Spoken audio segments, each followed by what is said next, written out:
We are going to be having some more fun this afternoon. Will.i.am comes on at 4 o'clock for an interview. It's going to be a lot of fun. But first, I am so fascinated to have met you.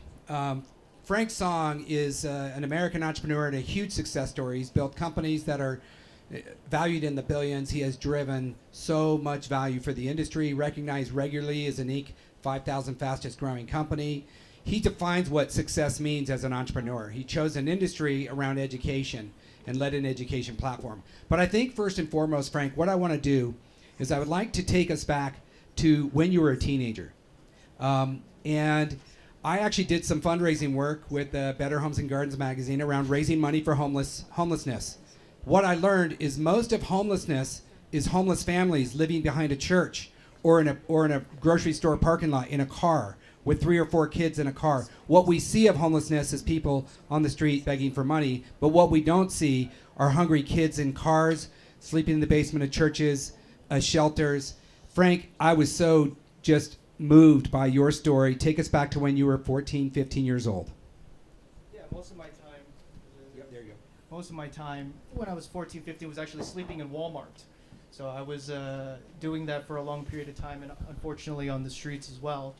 The one thing I will say about homelessness as it relates to Davos is that, when I made it into private equity and doing leverage buyouts, one of the biggest advantages that opportunity afforded me was resourcefulness.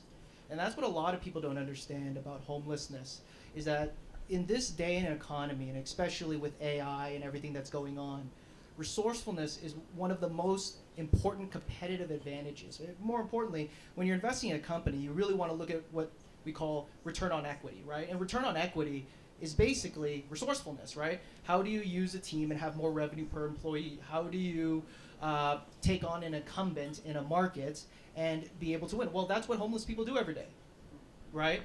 That's what you do. You got to find a way to eat, right? So when you're in a market and you are entering space, you're there to steal their lunch, and you got to find a way, right? You got to find a way. That's what homelessness teaches you. You got to find. There's no excuses. Right. That's fascinating. What's interesting is you're the third entrepreneur on our stage that made it from, Shaker Natarajan, who you're going to meet later, was in the slums of India. Now has 200 patents. Highly successful entrepreneur, has a big vision for the future. Apple to App, the co-founder Black Eyed Peas, grew up on a poor coconut farm in the Philippines and then started making music with his friend Will. And they called their band the Black Eyed Peas, and next thing you know, they're world famous. But he went back to his roots as a farmer. And now he's a successful agricultural AI entrepreneur because of that. So there is something about having the benefit of necessity to go be successful. Yeah, and I'll touch on that. I think the biggest problem with a lot of people is they have a bad perspective on life. For example, I was paying for university myself, and I worked through the financial crisis, right? And any time that there's a recession, people are always panicking, and they don't view the good in everything, right? Yeah. So, for example, it's very interesting that most of the companies that we know today, Google, Amazon, they all were founded during recessions. A lot of people didn't know that. They were not founded during good times, right? And when you're in a competitive marketplace, a recession sounds bad, but actually it's great, because when there's a boom, there's all sorts of crowded marketplaces. I remember in real estate, everybody was a real estate agent. Right. The beauty about recessions, just like in death, it cleans out the old, okay?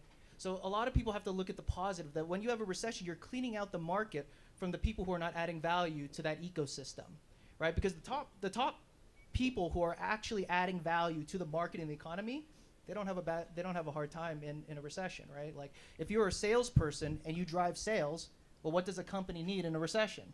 Sales, yes, right? So it holds people accountable, right. And when you view everything from that positive lens, that this is just holding me accountable, that if I'm not able to, achieve this or that, well, that just means I need to train more.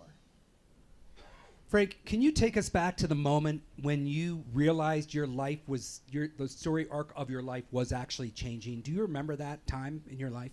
Oh yeah, that was when I got into private equity. Okay. Yeah. When I got into private equity, how does one just get into private equity, from where you came from? Easily. One does not just get into private equity. So I remember when I was 18, 19 years old, I had the crazy idea to go to Stanford Business School and ask them what their course catalog was.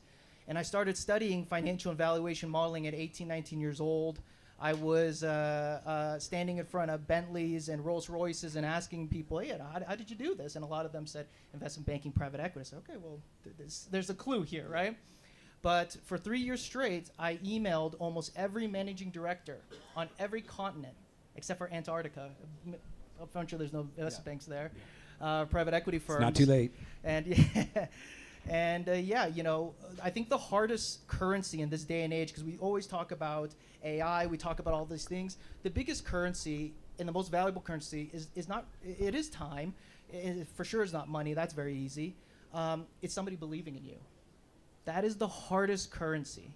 When you got a team that believes in you or somebody, and when you're able to go to private equity, that's how it happens. You have to have a managing director that believes in your story, because the problem with private equity is that there are so few spots but so many smart and talented people. Right. So they always said, you need to have an X factor.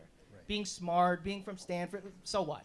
Right. What's your X factor? So I think a lot of people think about private equity, don't think about private equity as soul. You certainly have a lot of soul, a lot of heart, a lot of character. Does that give you a competitive advantage as a private equity professional? 100%. I even experienced it when I was at the private equity firm, which is when I was talking to a lot of these founders and CEOs of $100 to $500 million companies. They were like, you sound like us.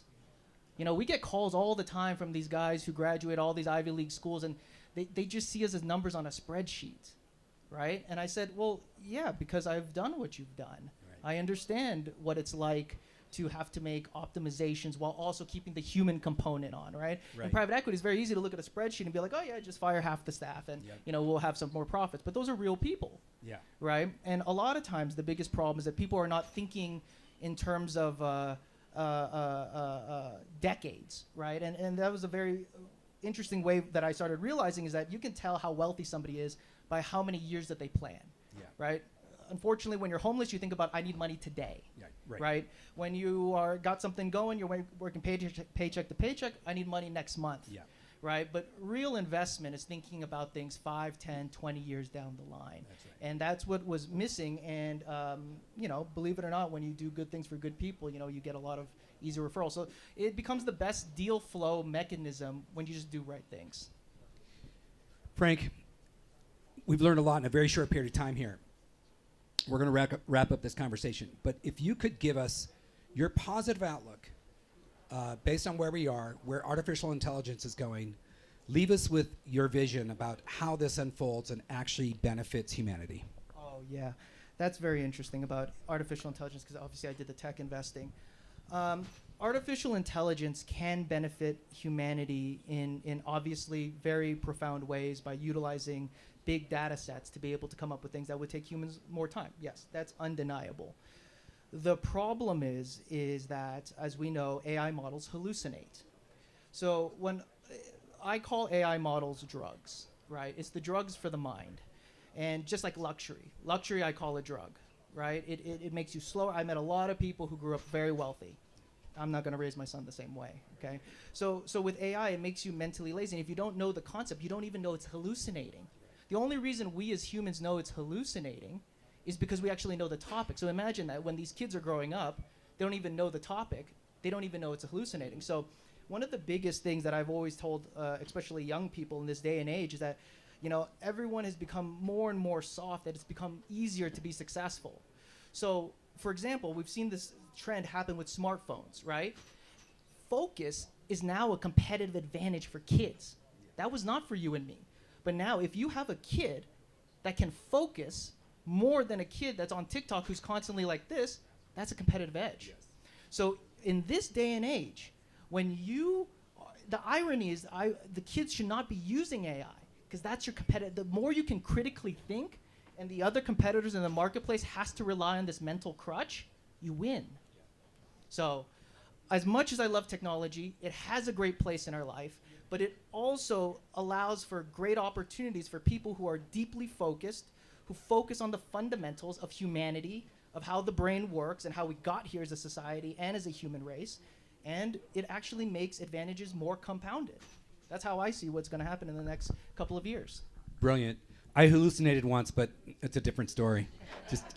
But Frank, this has been an enlightening conversation. Thank you so much for joining us here at Abraham House. Let's give it up for Thank Mr. you. Frank Song. Let's Happy give it to up. be here. Thank you.